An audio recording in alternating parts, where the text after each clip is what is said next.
Atangadi, c'est un exhumeur de fantômes. Voilà, les exhumeurs à les coqs. Et les fantômes, c'est la nuit qui fonctionne. Et on l'a vu la nuit.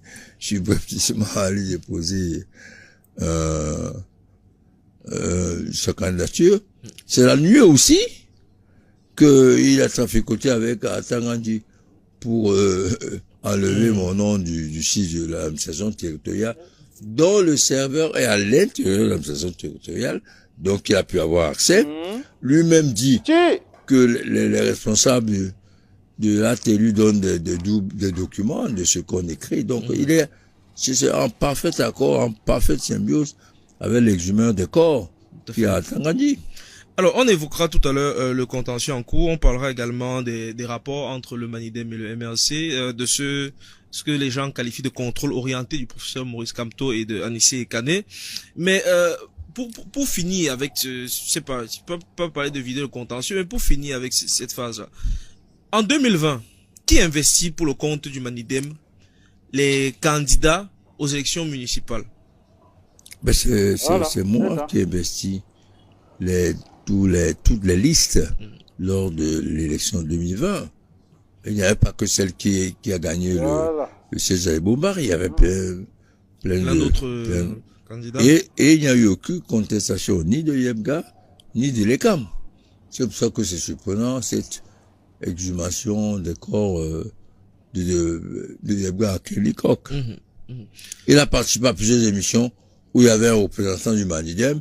Il a dit que ça ne le concerne plus. Il est Bombok, bon.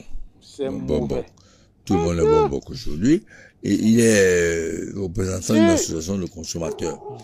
Est-ce qu'un de votre ancien camarade, est-ce que vous l'avez eu au téléphone depuis? Ah non, pas du tout. Est-ce qu'on a écouté? Mais il a disparu même de la séquestration. Non, je veux dire, est-ce que vous l'avez eu au téléphone depuis qu'il est passé à l'ECAM? Non. Ce qu'on a fait, c'est que les vidéos en cours sont des conversations qu'il a eues avec nos camarades. Notamment certains Wandi et le fameux Mevois. Et je vous dis, les camarades ont pris cette initiative sans en référer à la direction. Ils voulaient savoir quelles sont les motivations de Yebga. Ils m'ont pas, c'est pas une décision du parti d'aller appeler Yebga.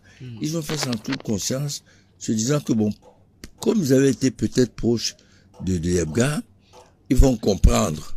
C'est tout.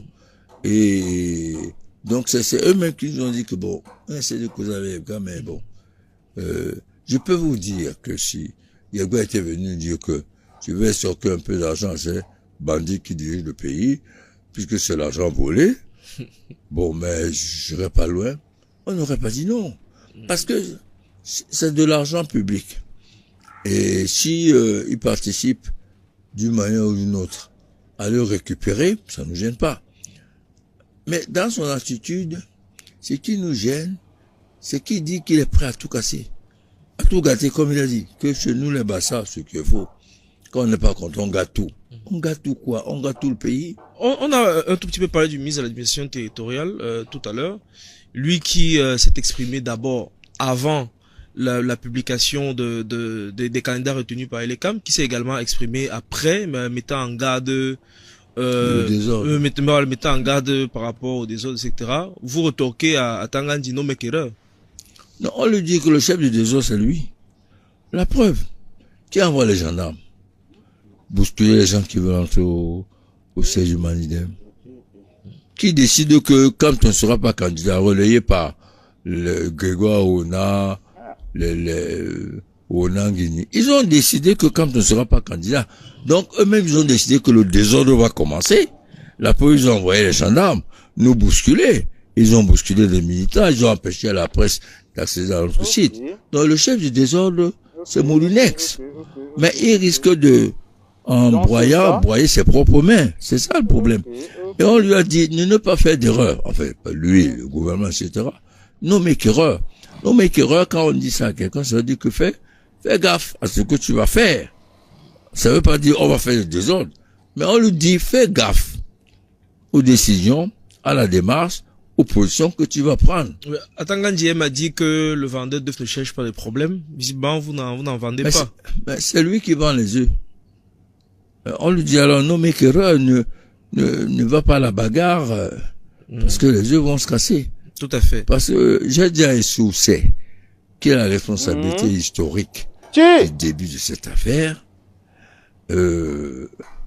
Chacun prendra ses responsabilités. Oui. J'ai dit aussi à certains responsables, il y a un proverbe chez nous, un adage, qui dit que le cadavre ne craint pas le cercueil. Hein. Comment un cadavre craint le cercueil? Il est obligé d'y être. Et nous, en tant que militants UPCistes, les brimades, les embuscades, les menaces, ça dope, ça nous dope, ça nous rend plus forts, etc. Donc on est des cadavres. Si on le met dans le cercueil, c'est juste une formalité. Voilà. Alors, donc, revenons... Ma sœur leur a même dit que bon, qui réserve quelques places à la mort. Comment tu peux aussi regarder une vidéo sans t'abonner? Abonne-toi! Surtout clique sur la cloche de notification. Ça, c'est la page de Buzz. Si tu veux être au courant des buzz et toutes les actualités au 237, abonne-toi et clique sur la cloche de notification. Partage aussi pour m'encourager. Surtout, si tu as quelque chose à dire, papa, lâche un commentaire.